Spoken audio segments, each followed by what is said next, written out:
I'm back again. I'm back again. Yes, I'm back. I think it's been a week since I last recorded an episode of this utter shite. Was it a week ago? It was a week ago because it was Tuesday last week, wasn't it? Because it was the day after I finished my stint on jury duty, which I won't get into again because you heard all that and I don't want to relive the experience because it was terrible. God, it's been a quick week. There is a 997 Carrera Cabriolet with the roof up. You asshole, he has the windows down but the roof up, and yes, I am doing another outdoors podcast because it's actually quite a pleasant afternoon. I am working this week. I wasn't working last week, that's why I did it, but I was in work today. Because it's such a pleasant afternoon, I decided to get on my bicycle and wander into our glorious city centre again. But yeah, it is a pleasant afternoon and he has his fucking roof up. And I've said this many times before, unless it's pissing rain, why don't you have the roof down? Because why have a convertible car in this country if you don't use the removal of the roof option, which is an option on a convertible car? What am I trying to say? If you don't use it as much as you can, why did you buy a convertible in the first place? And today would be a perfect opportunity to put the roof down. But yeah, anyway, another outdoors podcast because there's a Taycan in a rather fetching colour, maroon. It's pretty new as well. It's a 231. Haven't actually seen any 232 cars. 232 cars would have been out now about a month, wouldn't they? Because July is the switch over point. Also, there is would it be previous generation or would it be previous to the previous generation? A Focus ST in that lovely kind of funky yellow colour. It's on Irish plates, but it's a left-hand drive Focus ST. I'll take a picture of it to add to the collection. There we go. There's also a cat underneath it, chilling out. Because last week's outdoorsy podcast wasn't incredibly terrible. Less terrible than the normal terrible standards of this podcast. I mostly mean not terrible is like I thought the background noise might really drown things out, but it wasn't too bad, all things considered. And previous attempts to do outdoor podcasts were pretty poor, so it was better compared to those, at least. Fucking rambling like a madman already. Haven't said anything of note. So what's been going on? So hopefully again I'll see some interesting cars. We saw a Focus ST, a left-hand drive one, which makes it even more interesting, I guess. I didn't see anything spectacular on the way in. Well, that's a lie actually. But I didn't take a photo of it, so you're going to think I'm lying, and maybe I am, but I'm not. I promise you. I saw I'm not good with the model designations of generations of Toyota Celica, but I saw a red Toyota Celica, early 90s, the pop-up headlight one, but a convertible, quite near where I live. I should have taken a photo of it. I was cycling by and I went by. I was like, oh, will I turn around and take a photo? And by the time I'd made the decision that I should have, I was already too far down the road to turn back. As I mentioned last week as well, I think I'm a very indecisive man. But I didn't see anything else on the way in. But hopefully we see some stuff while we're walking around. Always adds a bit of an element, as I said previously. It becomes a multimedia experience. If I see interesting stuff while I'm walking around. Hopefully I don't make the mistake like I did last week though of trying to record the delightful engine notes of an Eagle E-Type and for somehow inadvertently stop the recording. Where was I? Yeah, so I didn't see anything crazy on the way in, but I haven't actually seen much, although I did have a very interesting car-related weekend, which I'll get onto later. But I haven't seen much stuff at home really of note since I last recorded a podcast. And the only thing I can really think of, and it's actually the last post, I think it was the last post on my Instagram page, Carnosaur, CAR_NOSAUR. If you're listening to this podcast, you already follow me, but spread the word. Because my follow numbers aren't massive because This is a second account that I have because my original account, which I put a lot of time and effort into, got hacked about 6 months ago. Maybe a little bit more, I can't quite remember. I think it was longer ago than that because I think I took a break for a while from Instagram after that happened. I was like, fuck it, I'm done with social media. And then I got bored one day and I set up my new one, which is this one, which has probably actually been about a year now because I think it was last summer. Getting off topic again, what was I going to say? Yeah, spread the word. But yeah, my the last post I put up on my Instagram account was probably the only real interesting car I saw over the last week in Ireland, that is. And it was W221. Is that the generation designation of that Mercedes S-Class? I think so. Celtic Tiger generation S-Class. But it was a delightful S600, all 12 cylinders of such, which was nice to see. An Irish registered one, and it was down on, would it be considered Pearse Street, that side? It was near enough to Pearse Street. Railway station, Dart station. Do normal trains go through there? I'm sure they do. Yeah, that was the only thing I really saw of note. So I'll get on to my other motoring antics that I got up to since I last spoke to you further down the line in the podcast. But first I'll just go through some motoring news that's happened. Not a whole lot again. It's been relatively quiet. Probably one of the coolest things that's been launched since I last spoke was the Nichols N1A, which is a car has been designed and developed by legendary former F1 engineer and designer Steve Nichols, probably most famous for being the designer, although it's a bone of contention as to who did what, where and when, with the McLaren MP4 8 6 MP4 4, the 1988 car, the one that won 15 of 16 races that season, the McLaren, the Prost Senna dominant season, where it all got very heated, and then afterwards Prost pissed off to Ferrari. That one, I think it's the MP4 4, because the MP4 8 is the 93 car, so that would be 5 MP4. Yeah, it would be MP4 4, wouldn't it be? I think. Anyway, that one. So yeah, Steve Nichols, he's built a road car, and the reason it's called the N1A is it's heavily based on the McLaren M1A, a legendary Can-Am car that McLaren built back in the 1960s.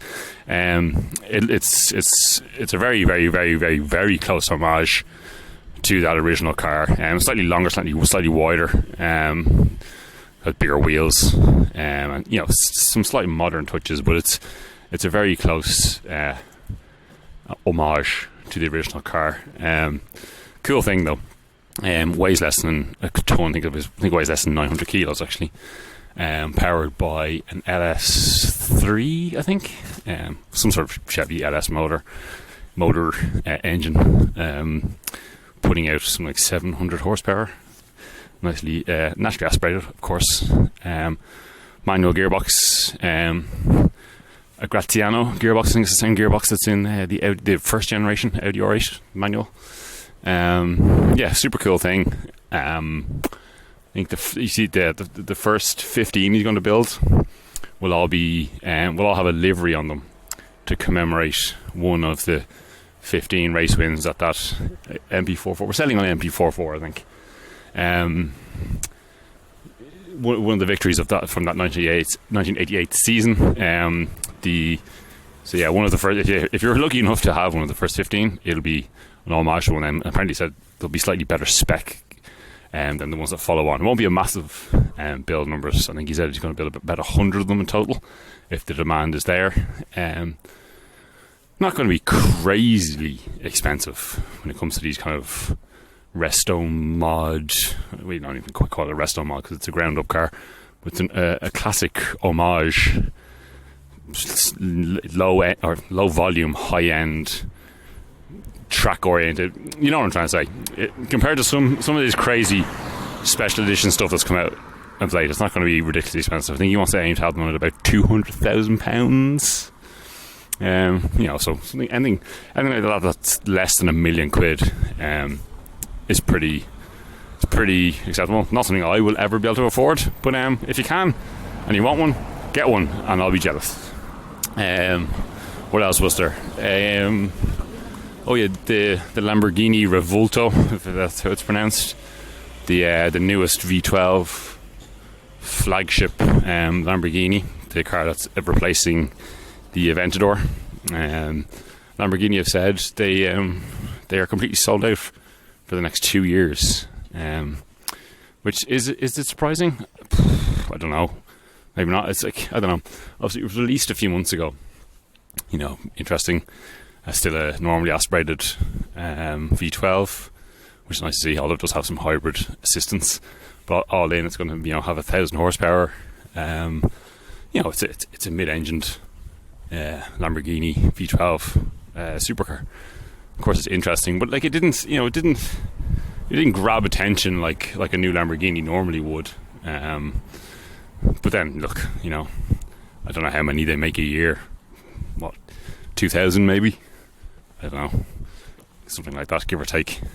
But yeah, they've sold them out for the next 2 years, so demand is still there for big Lamborghinis. I assume those who like to look flashy, driving around in first gear in cities, there's plenty of them out there. And they've all put their names down already, and hence why there's such a high demand for the Lamborghini Revuelto. Sorry, I'm going to burp now. Sorry, apologies. What else happened? Zenovo, or Zenvo. Zenovo. Is that how it's pronounced? That crazy Danish supercar maker, who most recently had that car. I think was it called the GTO? I'm not good. I really should research this stuff better. It had that crazy rear wing that moved as you cornered. Anyway, their next supercar is going to be called the Aurora, and again, something that you wouldn't have expected in these modern times. But they have announced that that new car, the Aurora, will be powered by a quad turbo V12, which will be nice and interesting to see. Best of luck to them with that one. Hopefully the car doesn't look as ridiculous as previous iterations have. That wing, while they claim the movement of it is to aid aero, seems like a bit of a gimmick to me, to be honest. But more power to them. Anyone who makes crazy supercars with combustion engines in these trying times for the car, more power to them. Joe Macari has got some new stock in. Joe Macari, infamous high-end London car dealer, lovely chap. He's quite happy with you wandering in and browsing the utter exotica he has in his showroom if you're in the area. It's not quite in central London. You'd have to you'd have to go out of your way to get there. I'm going over to London in a couple of weeks myself. I might see if I have the time. I might see if I can wander out. But he now has in stock a Mercedes CLK LM, the Le Mans version of the Mercedes CLK hypercar, that dominated the GT World Championship back in the late 90s, and they tinkered it to here's a Jag XKR. Is it an R? It is an R. Take a picture of that. Pop. Yes, after they dominated the GT Championship, they modified it slightly to compete in Le Mans. So it's not to be confused with then the Mercedes CLR, which came afterwards, because they didn't win with the CLK LM, so they went back to try again with the CLR, which was it looked similar to the CLK, but it was much more lower and swoopier, less drag essentially. But because of that, infamously, it became quite airborne. I'm sure you've all seen the videos. But anyway, so what he has though, Joe Macari, is a CLK LM, which means Le Mans, but it is it's a It's a road registered CLKLM, which is very cool. POA, of course. If you have to ask, you can't afford. But what a cool thing. Go on to John McCarry's website, I'm sure you'll see it there, unless someone's already bought it. But as far as I'm aware, it was only put up for sale yesterday or possibly the day before, so hopefully it's still up there. What else about motoring news? The Nissan Z, the newest Z car from Nissan. A few journos have got their hands on it recently. Johnny Smith put up a video, he of the Late Break Show. He was driving it around the Californian hills. The reason being up in the Californian hills is because, unfortunately, it's not coming to Europe. Even for us right-hand drive markets, despite the fact that they will be building right-hand drive versions of it for Japan and Australia/New Zealand. I assume it's because it mustn't meet some sort of EU emission laws, because it's a turbocharged V6 this time around. Obviously, previous Z cars being normally aspirated, but it's all the recipe is there. It looks good to my eyes anyway. I think some people aren't quite sure about it. It has a bit of a gaping mouth on the front of it, but I think it looks cool. It's kind of, you can still distinctly see it's because it shares the same chassis of the 350Z from which must be nearly 20 years ago at this point. So it has the same kind of dimensions as the 350Z/370Z, but the styling itself is certainly more leaning towards Datsun Z cars of old, the 240Z, 270Z, etc. I think it's a good looking car. But the thing is, it's a twin turbo, front engine, twin turbo V6 sports car with a manual gearbox, optional manual. You can have it with a 7-speed dual clutcher as well. Rear-wheel drive that has traction control that is just on and off. And like all good Japanese sports cars, it's pretty good out of the box. But there's scope for one to modify it as well, which kind of part of the game, isn't it, when it comes to Japanese sports cars? But yeah, it seems to be a cool thing. Anyone who's driven it says it's fun. It's not the be all and end all of like dynamics. It's not a KN or something like that, but it's fun. It has a lot of fun factor. So it's a shame it's not coming to this part of the world. Toyota managed to get at least a few GR86s over here. Not quite in the same level, but if Toyota could do it, surely Nissan could as well. I'm sure they would. I'm sure they could manage to sell a few of them. I guess it's maybe as well like the fact, when's the last time you saw a 370Z or even a 350? There was a few 350Zs knocking around, but when's the last time you saw a 370? I don't think they sold very well in the UK and Ireland, so maybe that's part of the reason why it's not coming here either. But yeah, a shame. A cool car, but one we'll probably never really see. Although, considering this country does have a penchant for a grey import from Japan, maybe someone will bring one in. Here's an L322 Range Rover, and quite a nice spec. It's green. I'll take a photo of it. Is the facelift one with the chintzy grille, but it has the chintzy grille is kind of covered up with a kind of a pseudo bull bar setup, a factory bull bar setup. I'm not big into bull bars for all the obvious reasons, but that doesn't look terrible. I like a Range Rover. It's a supercharged V8. Lovely. Here's two soft top sports cars of very differing. One's a Boxster for starters, left-hand drive Boxster on German plates, manual Boxster, second generation, whatever that is, 9, 8, whatever the hell. And then parked in front of it is a Jag XJS convertible. I'll see if I can get a snap of that.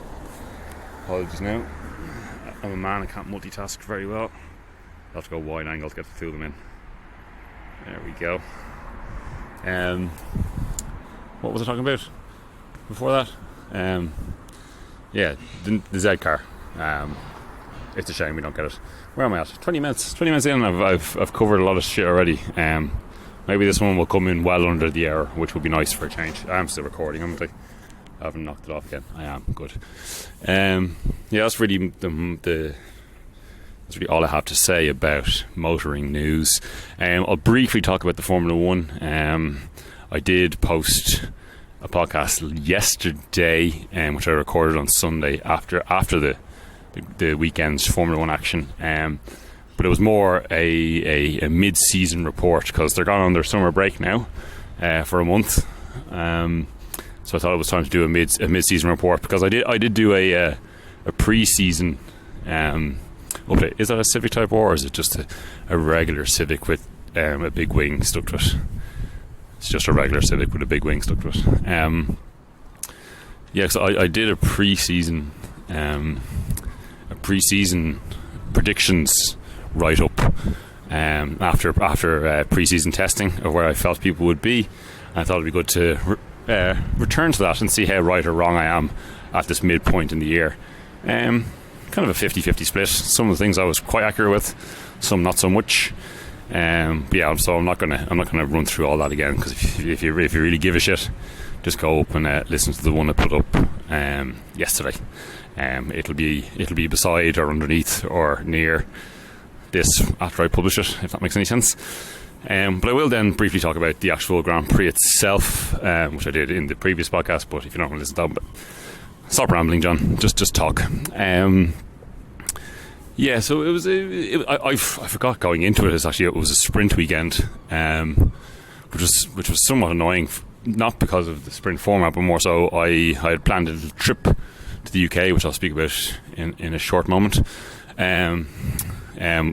Friday into Saturday, so I was going to be home for the main event for the Grand Prix. But it being a sprint event, I kind of forgot there will be action on Friday and Saturday. But I did actually manage. I managed to watch normal qualifying before I caught my flight. So I did get to see that. And sorry, I'm burping again. I need to stop recording these after I eat. I'm actually wandering down the lane now, which traditionally was the laneway I'd walk down, the laneway of overpriced classic cars. But the said dealership who used to operate out of here have now moved to a new location, infamously moved to a new location, which is now, as they refer to it, the hub for car culture in Ireland. You all know who I'm talking about. They used to be based here on Haddington Road, but they're gone now, so there's never any cars down here anymore, which is annoying, because you used to often see some interesting things. There's still a few remnants of oil stains from stuff that they used to have, but unfortunately no actual cars. Yeah, so the Belgian Grand Prix at Spa-Francorchamps, arguably the best track on the calendar. A race I haven't attended, but I really must. Even though you're pretty much guaranteed for it to be raining at some point, I'm actually clearing out the old premises of said car dealer here. Yeah, nothing in it anymore. Yeah, no, just been steam cleaned, stuff like that. The sign has gone off the door. Sorry, off topic. Yeah, you're pretty much guaranteed for some sort of rain. It has a little bit. It's up in the mountains in Belgium, and it has a bit of a microclimate, so you're kind of guaranteed. The sun could be splitting the sky, and then a few minutes later it could be pissing rain, which was kind of how it transpired for the sprint race itself on Saturday. It was delayed by well over an hour because of torrential rain and flooding on the track, and obviously they were being a bit being quite cautious this at this Belgian Grand Prix due to recent events. Van Toff, I hope I'm getting his name right. I keep forgetting this. I really should get his name nailed down. It's terrible.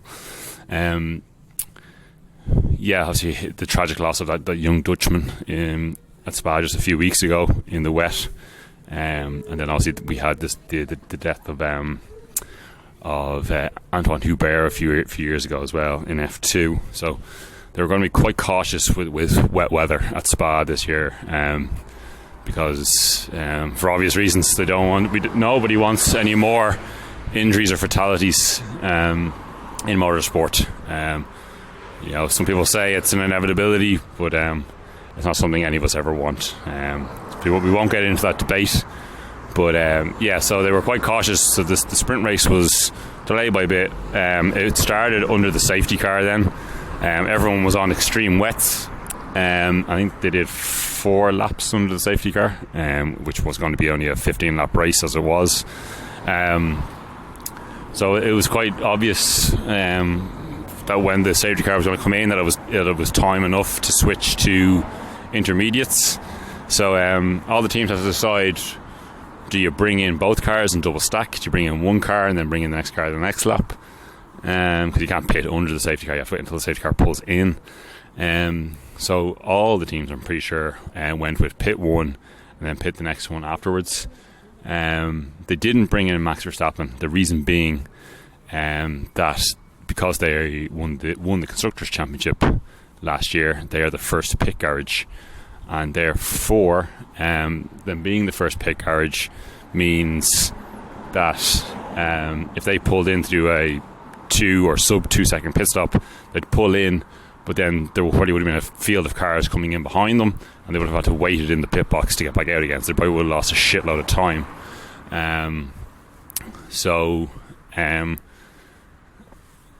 What happened because of that then, because they didn't pit, they essentially handed the lead to Oscar Piastri in the McLaren. Oscar had up until the main race, had a pretty spectacular weekend. He very much outperformed his more experienced and highly esteemed teammate Lando Norris. He outqualified him in regular qualifying. He outqualified him in sprint qualifying, and he finished second in this sprint race. And he was leading it because he did pit straight after the safety car, which allowed him then to take the lead when Max Verstappen pitted the following lap. And he led for a couple of laps, but Max then did eventually catch him, unsurprisingly. The speed that Max Verstappen has in that Red Bull, he passed him. But Oscar held on to take second in the sprint race, which is a great achievement for him, his first podium. And due to the chaos of that sprint race, Pierre Gasly managed to get third, which was good for him, because he was one of Antoine Hubert's best friends, and he makes a point of visiting the spot where Antoine had his accident every year to lay some flowers and have a quiet moment of reflection. And then this year he organised a run of the track in memory of Antoine Hubert and Van Toff. So it's good to see Gasly, because they've got Alpine, Gasly especially, and the Alpine team in general have been having a bit of a torrid season. They are 6th, I think, currently in the Constructors' Championship, even though their car probably isn't the 6th. Well, it is probably the 6th fastest car, but again, it's not due to any effort of the design team or the team on the ground. It's just the management structure at Alpine has been a bit of a shit show. As I mentioned previously, last week, former CEO Laurent Rossi was turfed out, and then it was announced a couple of days before Spa that team principal and sporting director, team principal Otmar Safnauer and sporting director Alan Permain will be leaving the team as well post Belgian Grand Prix. So there's been a severe revolving door of people at Alpine. You kind of think they need a bit of stability if they want to try and get anywhere, but at least the podium finish looks like they're filming something here on Percy Place. I recognise a film set up when I see one. I've been on a few movie sets in my time. It's kind of off topic. There's a Touareg with some severe off-road tyres on it. I won't take a picture of it though, because there's lots of people standing around it. What was I saying? Yeah, so what was I saying? Formula 1, yeah. fair play to Gasly getting third in the sprint race. I can't remember exactly all the results then after that. I know Daniel Ricciardo was doing relatively well. He was in the points for a good bit of it, but he got outpaced by cars around him and he ended up finishing 10th. But he did outperform Yuki quite significantly in the sprint race. However, in the main race, Yuki kind of walked all over Danny Rick, mostly because Danny Rick had made a bit of a boo-boo in qualifying. Here is a Saab 900. There's a note in the window. Is it for sale? Oh no, he just has a letter for his parking permit. Anniversary crew car. Oh, it's a crew car. It's a 900 XS. It's not a turbo. I'll take a picture of it, obviously. There we go. So Daniel Ricciardo had a poor qualifying. Well, no, he was doing okay, but he got done for track limits in qualifying, which he would have got through to Q2 anyway, whatever I can't remember exactly what his time was. He would have got through anyway, but then that track limits violation pushed him back out, and he only qualified 19th, and I think he only finished 19th in the main race. Again, it was a small mistake in qualifying, compromised his race because there wasn't a huge amount of pace in the car for him to get back through the grid. Even though Yuki Tsunoda, I think he qualified 11th, but he finished 10th in the main race, scoring a rare point for AlphaTauri. So it's an interesting dialogue still going on between Danny Rick and Yuki Tsunoda. Danny Rick had the better weekend in Hungary in his first race back, but Yuki did really come back fighting in Spa. So it'll be interesting to see how that continues in the second half of the season. Fernando Alonso made a rare mistake. He was one of only 2 retirements from the sprint race. He spun out trying to overtake one of the Haas cars by going onto the wet line and put it into the gravel. Rare mistake from him, but he did turn it around then in the main race by finishing 5th. Really strong drive from him in the main race. Although he's been used to getting podiums this year, there's been a slight drop off with Aston Martin in the last couple of races. Here is it a GTD? It's a Mark 7 Golf. That's TDI, with some good ones on it, but it's just a TDI Golf with pseudo GTI wheels. But he's got the GTI headlights with the red lines going through it. An expensive modification to make for yourself. Yeah, whatever you're into, but it is just a regular TDI. You think you take the TDI badges off it? It's got shitty plastic German plates on it. Anyway, let's talk about Formula 1. There's a wedding.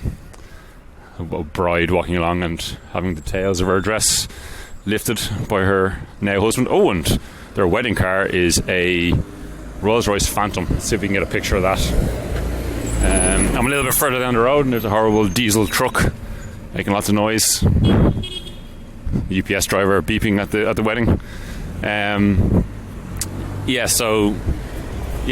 turned it around though in the main race. He finished 5th, which is a good achievement, considering in the last couple of races Aston have been pretty outpaced. Hang on, let's see if I can get a picture of this wedding Phantom before it takes off.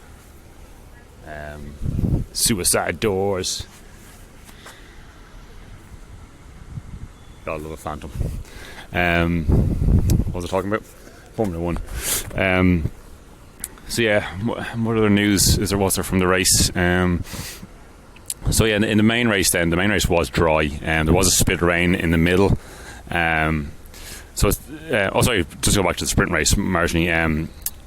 Perez, when he switched onto the inters, he was having a lot of trouble getting them up to temperature, and he started getting overtaken left, right and centre he was running 3rd I think at one point, and he started slipping down, and then it got to the point where Lewis Hamilton was going much quicker than him, and he went to overtake him and had a little bit of understeer. Now, there was a car ahead going into the corner, but he had a bit of understeer on the wet line, and he understeered into the side of Perez, gouging a big hole in the side of the car, enough for them to retire the car.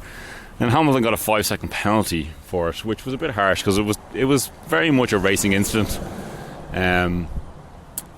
But Hamilton didn't really seem to care because they were battling for fourth position, which I think gets you 3 points. Sorry, excuse me, burping again. Maybe 5 points in the sprint race, and he wasn't too upset about it. But yeah, it put Perez out of the race. So Perez and Alonso were the only two retirements from the sprint race, despite the fact it was tricky conditions. Then the main race. Although Max Verstappen did get the fastest time in qualifying, he went into the race with a 5-place grid penalty for changing a gearbox. So he started 6th, and Charles Leclerc was on pole with Perez alongside him. And then there was... Who was third? Hamilton was third. Then Piastri and Sainz. And then what's his name? Max Verstappen. So Perez had a very good start. He cut across to cover off Hamilton. So Leclerc remained in the lead into the Source hairpin, first corner. Sainz was very ambitious, trying to take Hamilton at the start. He locked up, and then his lockup caused him to kind of jink to the right. Piastri had a great start and was already going for the gap on the right hand side into the Source, but he got squeezed out then by Sainz, and he hit the side of Sainz's car, and then it pushed him into the wall at the Source, which broke his steering, which knocked Oscar out of the race, which is unfortunate because he'd been having such a great weekend up until that point. But because it pushed him out of the race, it retired him, and there was a big hole inside of Sainz's car. They did keep Sainz in the race, even though he was dropping back due to the lack of aerodynamic performance from having a big hole inside of his car. I think they were hoping that if any heavy rain did come, and the race got red flagged, and they would have been able to fix the damage, but that didn't transpire in the end. But after the race, Sainz was quite vocal about saying how it was very much Oscar's fault, that incident, saying he shouldn't have gone for a move along there. Hope you can hear doesn't overpower the recording, the sound of the water coming through one of the locks in I'm going to call it the Grand Canal, even though technically it's called the Royal Canal, but fuck that. He was very vocal saying it was Oscar's fault. Oscar now is kind of like, I don't care what Sainz says, although it definitely wasn't my fault. I can learn stuff from it, which is very mature of the young rookie driver. But yeah, I was a bit disappointed in Sainz. It's like, I do like Carlos Sainz as a bloke, and it was very strange for him to really lay blame on Oscar there, because again it was kind of a racing incident, but you would have to have definitely levelled more of the responsibility on Sainz's fault. It was him who locked up, and he did squeeze Oscar, and Oscar had nowhere else to go. There was a wall in the car. Where else was he supposed to go? So that was a bit disappointing. Then the rest of the race, So at the end of the Perez managed to hang on to second. He got by Leclerc pretty quickly. Max got up to fourth with all that mess between Oscar and Sainz. Perez got by Leclerc pretty quickly. Then Max. It was Perez. That makes sense. So it was Perez, Leclerc, Hamilton, Max. It took a few laps for Max to get past Hamilton. I think he was just being patient, which is an unusual trait from Max. Max usually goes at 11 tenths all the time, regardless of whether he's leading a race or not. But it took him a few laps to get by Hamilton. The Mercedes was actually working pretty well at Spa. When he did get past him, it didn't take him long then to get by Leclerc, and then he was second. Then the pit stops were a bit all over the shop. Most people did a 2-stop. I think there was 1 or 2 people who might have done a 3, which really wasn't the way to do it. So they all came in for their first pit stops relatively early. So Max, it was only after then when they switched onto the mediums, before Max was able to actually catch Perez. But he caught him by leaps and bounds, and he overtook him with absolute ease, and then just ran away. He ended up finishing 22.5 seconds ahead of Perez. Now, it was great for Perez to finally get him back on the podium. His first time on the podium since Miami, which is fucking madness. But it's the result he needed, because he's been having a bad time recently, and there's been question marks whether he should keep his seat, especially with Daniel Ricciardo coming back and Yuki having an upturn performance and blah blah blah blah blah. But yeah, he was trounced by Max in equal machinery.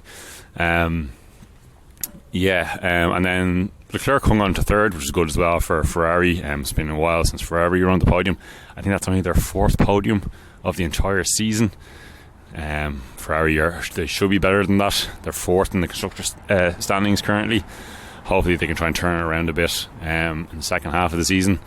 Hamilton was fourth. Fifth. Who was fifth? Possibly Ocon. I should have written this stuff down. Lando, I was saying he was getting outperformed by Oscar. Well, see, Oscar got knocked out of the race. Alonso was fifth. Alonso had that magnanimous drive to get fifth, despite a somewhat underperforming Aston. Who was sixth then? Ocon must have been sixth. But Lando managed to finish seventh, which is interesting enough because at one point he was down as far as I think 17th or 18th. Didn't have a great qualifying onto the race, and he kept dropping back through the order throughout the race, but managed to get up into seventh by the end. I think it was down to some good strategy. Just the McLaren wasn't, well, Lando's McLaren anyway, certainly wasn't particularly quick all weekend. They need a low downforce setup, which is one of the things that the McLaren doesn't have yet, despite their push forward with their upgrades of recent. The one thing they are still lacking is a good low downforce setup, which is something you kind of need at Spa, even though it's a mix of high speed, technical corners, some low speed corners. Ultimately, you do need a low downforce setup to get the best out of your car in Spa. I think I'll leave it at that for F1 chat, because I said I did do a full episode yesterday, Sunday, posted yesterday on Formula 1, but that's just a quick rundown of the Belgian Grand Prix. Not a classic by any means. The sprint was actually quite entertaining, to be fair, and the main race not terrible by 2023 standards, but yeah, not an all-time classic or anything like that. They're going on their summer break now for a month, so there'll be no Formula 1 for a month, and then they return, which is odd because usually Hungary is usually the last race of the first half of the season, and then the first one back is usually Spa. We've had Spa now, so the first race back will be Zandvoort, Max Verstappen's home Grand Prix, although technically Spa was his home Grand Prix because he was born in Belgium. And also Lando Norris, who is considered a British driver, is actually half Belgian because his mother is from Belgium. Anyway, so Zandvoort in 4 weeks' time. So it'll be interesting to see how the second half goes. Max Verstappen's obviously going to win the championship. It's more it's more when, not if. You've trying to do the calculations on it. I think the earliest he can do it mathematically is Singapore. He could maybe possibly do it before then if Perez has an absolute shitstorm. But if Perez manages to keep getting second places, it might be Japan or maybe after. But Singapore possibly. I'm putting my money on he'll win the championship in Singapore. He's going to win it. We'll see. Mercedes are currently second. I see if they can. Well, I'm not going to say nice, but it'll be interesting to see if they can hang on to that. Hamilton's kind of taking the lead with Mercedes. I'm not going to. Sorry, I said I wasn't going to ramble on about F1 because there's a whole previous episode. If you want to listen to my predictions and my feelings of the first half of Formula 1 and where the second half of the season is going to go, listen to the episode I put up yesterday. Formula 1. Let's stop talking because I've rambled on now. So I was going to keep this short, and we're at 44 minutes. So I should get on to my weekend's adventures of a motoring variety. So I went to FOTU, the Festival of the Unexceptional, I'm going to park up somewhere here now because I'm going to flick through some of the photos of some of the stuff I saw. The event itself, although it's called the Unexceptional Festival, it was pretty exceptional. Really good event. Grimsthorpe Castle and Gardens, I think is the name of the location. It's in Bourne in the UK. It's about an hour and a half north of London driving. I got a rental car, which I'll talk about in a moment. Yeah,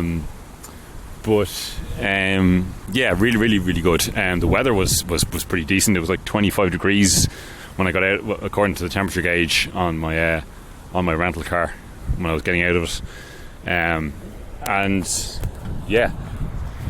Not everything that's on show would be considered unexceptional, which I think we should cover that off first. Like, I know it's called the Festival of the Unexceptional, but to anyone who attends or has any interest in cars, obviously the stuff isn't unexceptional, because why would you be there? But I think what we're going for with the term unexceptional is unexceptional cars to everyone else. It's kind of like cars that normal people would find unexceptional and can't understand why us car nerds would find them exceptional. Like I sent the photos. I put them all up on Flickr. They're up there on my Instagram again, car_Carnosaur. And if you go into my highlights, there's a highlights reel there, which will send you a link to Flickr. It's a highlight that's referenced FOTU 23. I shouldn't really be using the abbreviation. I went on a big rant about using abbreviations in a previous episode. I sent the Flickr album to my brother and his wife, and he was like, Nissan Micra ? Shocked face emoji. One, they were K11 Micras, which are great, but there was two 1.3 16 valve K11 Micras, which you just don't see often, and it's a peppy little motor in what is a great little car. So anyway, let me bring up the Flickr album. So yeah, I'll continue about the actual event itself. The weather was beautiful. It was 25 degrees, splitting sunshine. It was lovely, in a lovely venue. Loads of coffee and food on offer. And yeah, there was I can't say exactly how many cars were there. Not all of them unexceptional. Like, for example, there was a Manuel for a F355 GTS, the Targa one. And like stuff in the car park, like there's an Alpine A110, like a Resto Mod air-cooled 911 of some description, an old yellow Esprit, an S3 I think, and then there's some other stuff scattered around which you wouldn't consider, like a red E28 M5, I think I'm getting that right. There's a nice little coffee stand inside Wilton Park. Why not coffee? Will I get a coffee? No, it's 3:30. It's way too late to be having coffee. I can't have caffeine that late at night. So hang on. Let's just go through some of the. I won't go through everything I took. Nearly 400 photos, I think. But let's just run through some of the stuff. I'm gonna sit down on this bench. Let's set of gloves on it. I'll go through some of the photos here. Let me bring up the album. I won't go through every single photo because I took way too many. We'll be here till fucking next Christmas. Flickr, where is? I've just opened mobile.de app. I could go browsing and we could go on a browsing adventure together, but we'll save that for another time. Flickr, there we go. Flickr. How do I get to my albums? Profile, albums, FOTU. Here we go. Big sign on the outside, hashtag FOTU. So there's that A110, I was saying from the car park, of that Resto Mod 911, an Esprit thing. So it was an Esprit 3. So I mean, I assume that's a S3 or whatever. It's an old wedgy yellow one. Like Rover Streetwise, a couple of Nissan Bluebirds, said Toledo, more Bluebirds. Several Mark 1 Focuses all lined up together, one of which was a bright yellow Millennium Edition. There was another Millennium Edition there, and they were like, oh, super rare, you'll never see another one. And then there was two there. Same thing, it was a guy, I was talking to a guy who had a Talbot Samba convertible. He's like, oh, you just don't see them anymore. I'm telling you, find another one. And 5 minutes later, there was another one. There was a couple of Irish registered cars there. One was a Peugeot 106 diesel, and then a Fiat Tipo, I think. Like a Nissan Bluebird estate never see them. Absolutely perfect. What are interest? The Sierra, some sort of Proton, loads of Citroen BXs. Again, look, not unexceptional. There's another E28 M5, immaculate on some lovely PBS rims. Alpha 166, pre-facelift 166, in that odd flip paint job that Alpha did.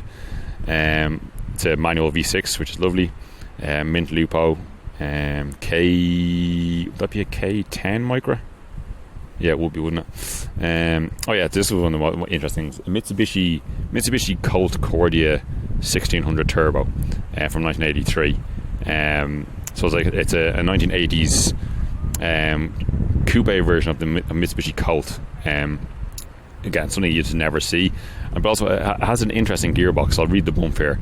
The gearbox is a 4-speed unit, but with a further 2-speed final drive operated by a range change lever positioned alongside the normal gear stick. I tried to get a picture of the gear lever, but the reflections due to the beautiful sunlight, I couldn't really get a good shot of it. Interesting car. An Alfa Romeo 6, a car I'd actually never seen before. And a guy brought it over from Italy. It's got loads of wood. Like, I'm not big into wood in interiors, but it's just like kind of like flat matte wood, like on the gear knob, on the ashtray, even on the actual cigarette lighter itself. A big giant saloon car, and it's a 2-litre V6 because it was one of those 2-litre sub 2000cc engines that they made in Italy to get around tax. And he opened up the bonnet. It's actually a really large, it's a large engine, V6 engine, even though it's only 2 litres in displacement, because I think they use the same block. I think I'm going to have to move. There's an awful lot of noise. There's a digger shaking its what you call it, scooper barrel. I'm sure there's an official word for that there. You stop doing this, maybe I'll continue. Citroen Xantia. There's a Saab with a lovely little caravan timer. There's that 355 GTS. Blah, blah, blah. A Fiat Marea estate, unbelievable. Never see them. Blah, blah, blah. I said I wasn't going to talk about everything. I'm just going to flick through stuff. There's an old DAF of some description. There's Citroen XM, another a BX estate, wonderful. There's a Talbot Samba convertible. There was a man there with a lovely Jag XJ6. I'm going to say early 90s Jag XJ6. He's wearing a very fancy suit, gone full, wearing the attire to go with the car. And he had the original Jaguar toolkit opened up on the parcel shelf, which was lovely to see. But on top of it, there was a cassette, radio cassette, and compact disc playing owner's guide, Jaguar owner's guide. I thought that was quite cool. And all the wrenches and stuff have Jaguar engraved on them. That's quite nice to see. There's an Alpha 155 V6, a Honda Accord Aero deck. That's always a cool thing to see. TR7, there's one of those 1.3 16 valve micras. Possibly being the festival the unexceptional, I thought this was quite good. It's a kind of a turquoise diesel 205 that looks ratty as hell, but it's completely road legal. And mechanically sound. I think that embodies the spirit of the event.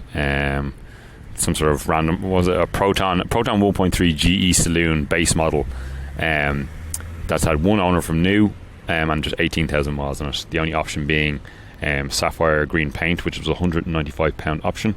The on the road price 994 was £7,600, and that includes the optional paint. And it has it's a base model, so it has no radio, no clock, no rev counter, no aerial, and blanking plates everywhere.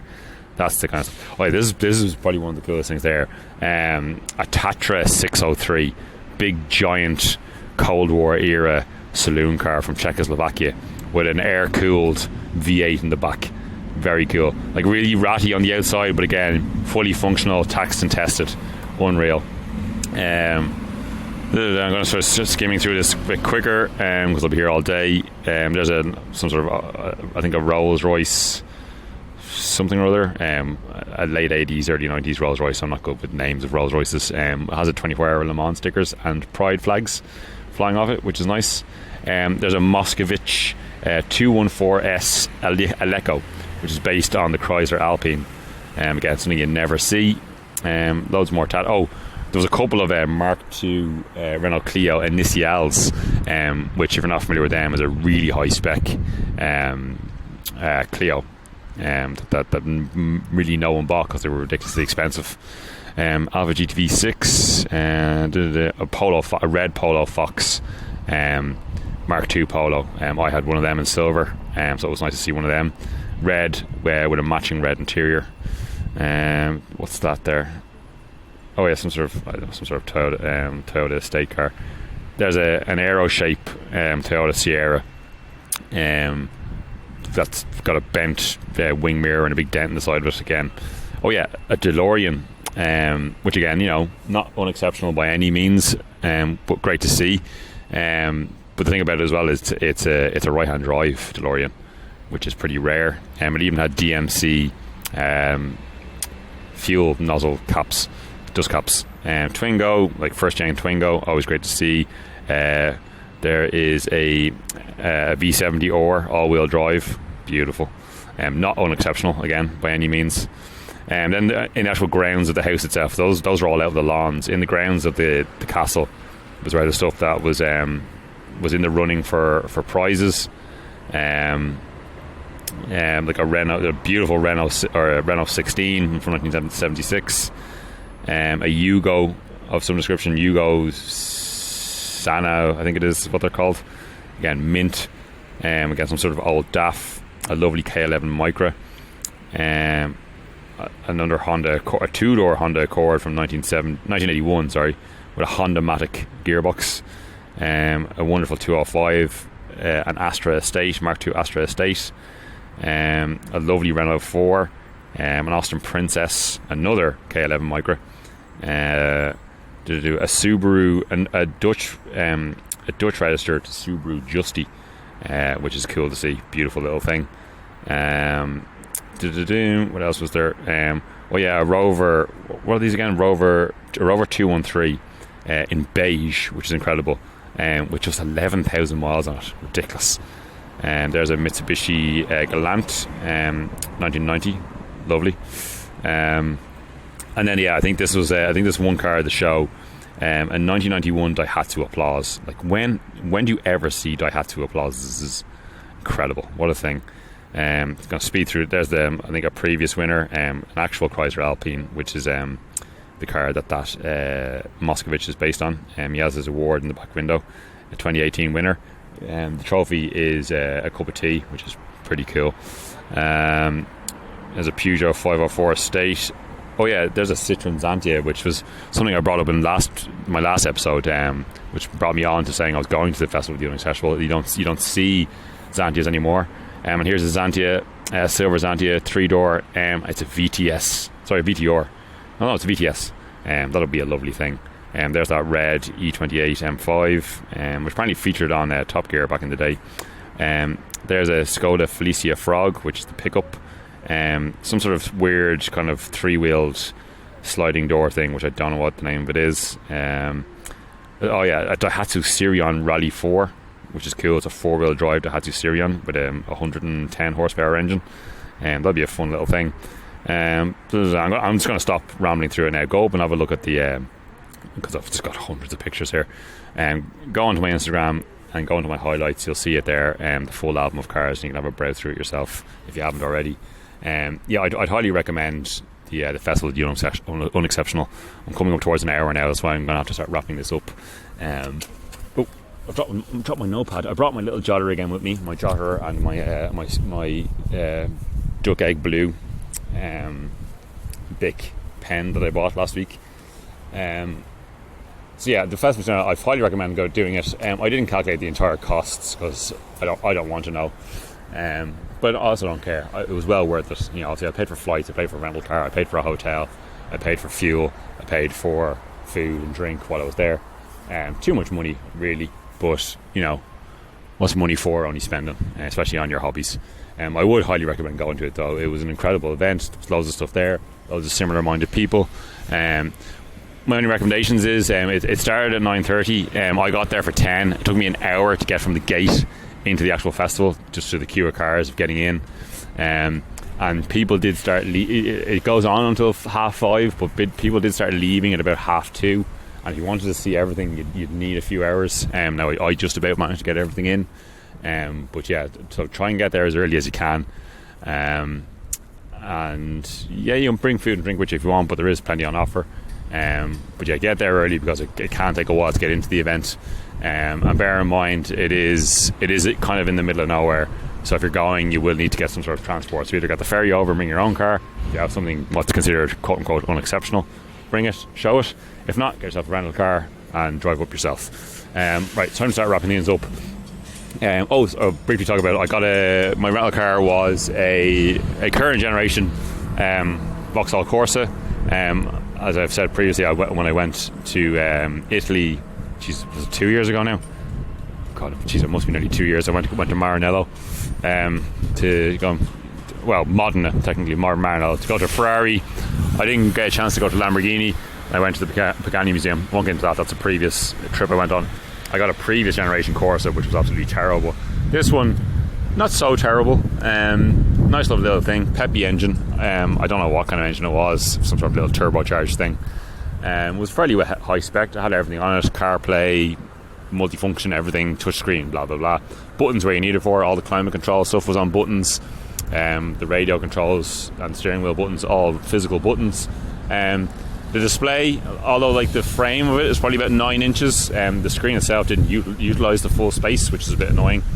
And the actual digital display for the dials is very uninspiring and a bit shit. But the car itself isn't so bad. Has auto headlights, auto everything, very well spec. Not a bad looking car. Would I own one? No. The ride is a bit iffy, but all in, I'd give it 6.5 out of 10. Yeah, so that's what cover. So I'll wrap up with my usual stuff. Classified find of the week. A previous generation Suzuki Jimny. Obviously everyone's fanes over the current one, the retro, looks like a mini G-Wagon Jimny, which, it's a cool little thing. But you can't buy a passenger one anymore. You can get the LCV one, the light commercial vehicle. It has no back seats in it. But you pay over the odds if you want to get one second hand, and there's a waiting list even for those commercial ones. The previous generation one is essentially mechanically this exact same car. If you want a little off-road vehicle, this one, there's one up there. It's taxed, well, it's not taxed, but it has an NCT up until December. It doesn't look like it's falling apart. It's not pristine by any measure, but it's up for €1,750. So that's pretty. I think that's pretty good money, considering the market generally and how much people are fawning over the new Jimny. Why not get yourself a previous generation one for less than £2,000? The YouTube channel of the week I'm going to recommend, Justin Hawkins Rides Again. Justin Hawkins, the lead singer of The Darkness. He has a YouTube channel where he does music reviews and comments on the music industry. You might not agree with everything he says. I certainly don't. But that's the whole point of the channel. It's to create discussion and just discuss music at large. Check that out. And the song I'm going to recommend, Countdown to Shutdown by The Hives. Remember The Hives? Indie rock band from the early millennium. Scandi indie rock band from the millennium. He used to wear shirts and contrasting ties, matching outfits. They're back with a new album. They were supposed to be supporting the Arctic Monkeys in Marley Park, but then that gig got cancelled. I do believe they're doing their own gig near the end of the year in the Olympia, which is something I might consider going to myself. But yeah, they have a new album out, and one of the songs that's on it is called Countdown to Shutdown. It's a really good tune. If you like indie rock music, if you remember The Hives, check that out. Right, I'll start wrapping up now, because I'm nearly back on my bicycle, and I've been talking for over an hour of utter shite as usual. So if you have been listening, thank you again. I do love you, and be safe, be well. I'll talk to you again soon. Bye.